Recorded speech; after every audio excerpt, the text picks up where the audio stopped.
Israel ও যুক্তরাষ্ট্রের সাথে যুদ্ধের পটভূমিতে দীর্ঘ প্রায় ৩ মাস বন্ধ থাকার পর ইরানে আংশিকভাবে ইন্টারনেট সংযোগ পুনর্বহাল করা হয়েছে।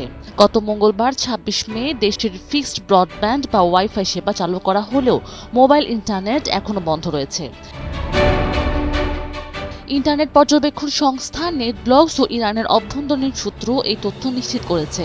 গত ২৮ ফেব্রুয়ারি যুদ্ধ শুরু হওয়ার পর থেকে দেশটিতে এই ব্ল্যাকআউট জারি করা হয়, যা আধুনিক ইতিহাসের দীর্ঘতম দেশব্যাপী ইন্টারনেট ব্ল্যাকআউট।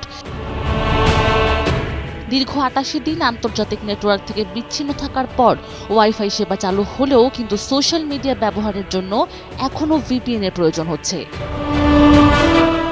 দেশটির ভাইস প্রেসিডেন্ট মোহাম্মদ রেজা আরেফ একে অবাধ সাইবার স্পেসের দিকে প্রথম পদক্ষেপ হিসেবে উল্লেখ করেছেন। তবে কট্টরপন্থী ও বিচার বিভাগের অভ্যন্তরীণ বিরোধিতার কারণে ইন্টারনেট পূর্ণাঙ্গ চালু হওয়ার বিষয়টি এখনও অনিশ্চিত।